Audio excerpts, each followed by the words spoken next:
Welcome to my presentation. In this presentation, we shall see the applications of decimal numbers.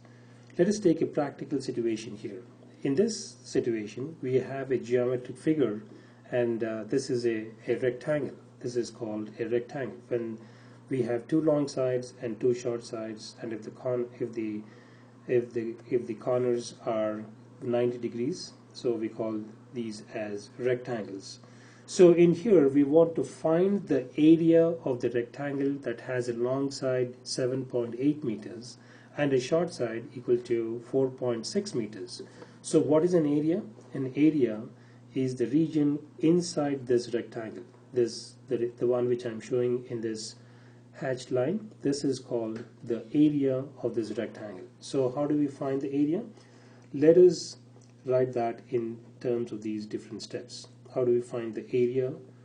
Area is equal to long side multiplied by the short side.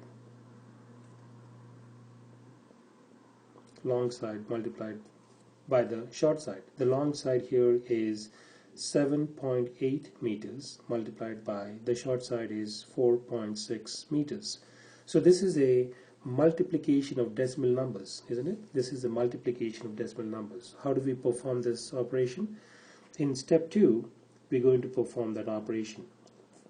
So we take 7.8 and then we multiply that by 4.6. So when we perform this operation, how does it come out? We want to first take 6 and multiply it out to 8 and then 7. We recall our 6 times table. 6 times 8 is 48, and then 6 times 7, 42. 42 plus 4 is 48. 42 plus 4 is 46. So we got the first number done, and then we take the second number 4 and then multiply it to 8 and then multiply it to 7. So 4 times 8 is 32. Then 4 times 7 is 28. 28 plus 3 is equal to 31. So we add these numbers. When we add these, 8 comes down as is. 6 plus 2 is equal to 8. 4 plus 1 is equal to 5. And then we have a 3 here. We write down the 3 as is.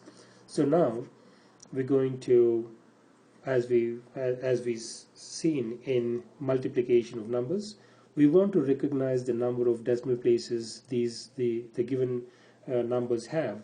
In 7.8 we have 1 decimal place. We'll recognize that. 1 decimal place. In 4.6 also we have 1 decimal place, and therefore in our final answer, we need to move 1 plus 1, which is equal to 2 decimal places from the right. We need to move 2 places from right to left, like that. So 2 places would be 1, 2, right there, 35.88. So how do we express this answer? If we come back here and then write it out as step number 3.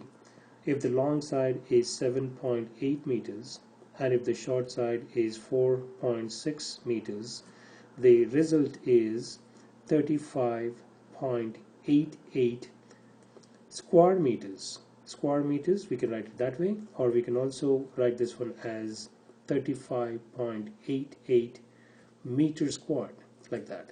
So both ways of representing the units is correct. Sometimes you see square meters like that, or sometimes you see meter squared like that. So both ways of writing it out is correct.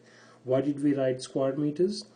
Whenever the area is always expressed as expressed as square meters. The area is always expressed as square units.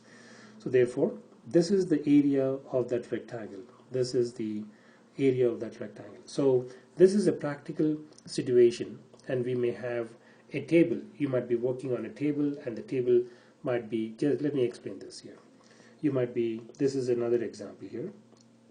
you might be working on a table, and the long side could be 6 feet 1 inch, and then the short side, this table could be 3 feet 2 inches, and therefore we have decimal numbers here. If we want to convert everything in terms of feet and feet, we can write 6 feet 1 inch in terms of feet, and then 3 feet 2 inches in terms of feet, and then when we multiply it out, we're going to get a number. And these are practical situations. We always come across situations of this kind, and therefore we want to be able to understand these multiplication of decimal numbers as well. In my next presentation, we shall see some more examples related to applications of decimals.